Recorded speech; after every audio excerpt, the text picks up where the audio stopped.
տնտեսական հարցերից, տեսեք, դուք անդադ կրկնում եք, որ երկրում կան սոցիալական, տնտեսական, անվտանգային խնդիրներ եւ դրանք կլուծի Սամվել Կարապետյանը։ Ինչպես է նա դրանք լուծելու, եթե նա Հայաստանի Հանրապետության օրենքների համաձայն չի կարող լինել ոչ падգամավոր, ոչ վարչապետ։ Հետևաբար ինչպես է նա դրանք լուծելու։ Մի հատ հարց ձեզ տամ։ Դուք կարծում եք, որ Հայաստանի տնտեսության հարցերի լուծումները ամենալավը կտա Սամվել Կարապետյանը, թե չէ։ Ձեր անձնական կարծիքը։ Անձնական կարծիքը չգիտեմ, որովհետև ես նրան չեմ տեսել այդ աշխատանքի մեջ, որ մի հատ էլ ով ամենամեծ տնտեսական փորձ ունի Հայաստանում։ Հայ գործիչներից, քաղաքական այսօր քաղաքականության մեջ եղած գործիչներից, ով ամենամեծ տնտեսական փորձ ունի Հայաստանում։ Բիզնեսմեններ շատ կան։ Իսկ տնտեսական ամենամեծ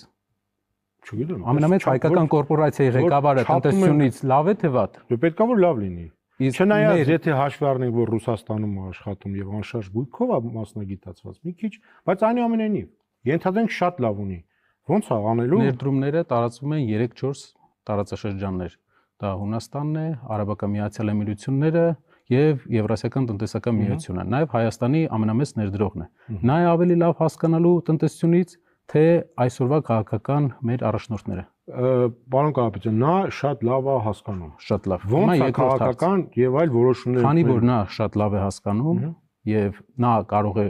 ավելի լավ լուծել տնտեսության հարցերը, ինչպես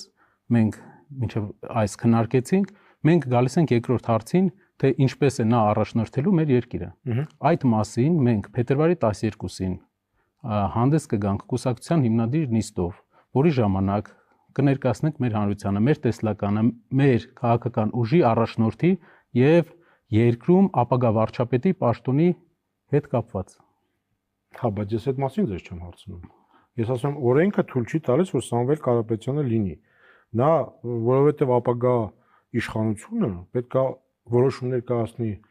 անվտանգության, տնտեսության, չգիտեմ, արտաքին քաղաքականության մասին, եթե նա չի կարող լինել վարչապետ։ Կարծում եմ փետրվարի 12-ին ձեր հարցերի լուծումը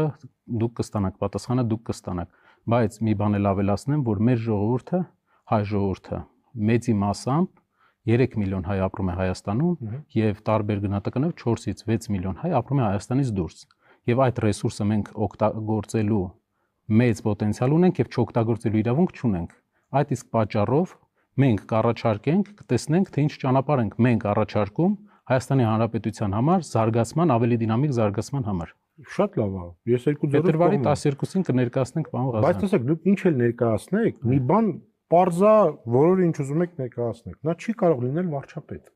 Հետևաբար նա չի կարող քաղաքական պատասխանատվություն կրել եւ որոշումների տակ ստորագրել։ Հետևաբար նա այդ ամենը պետք է անի ստվերով եւ օրենքից դուրս։ Տրամաբանորեն։ Ես ձեզ վստահեցնում եմ, որ փետրվարի 12-ից հետո 13-ին, 14-ին, 15-ին մենք հնարավորություն կարող ենք ունենալ եւս մեկ անգամ դուք օրինակ հանդիպեք մեր վարչապետի տեխնացուի հետ եւ այդ բոլոր հարցերը ձեր առջեւ բաց կլինեն։ Ես շատ ուրախ կլինեմ, բայց ես Սամվել Կարապետյանից եմ հարցնում, ոչ թե վարչապետի տեխնացուից։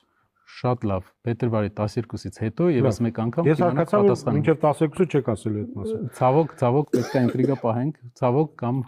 ոչ ցավոք։ Շատ լավ։ Դուք նշում եք Սամվել Կարապետյանի փորձի մասին, նրա բիզնեսները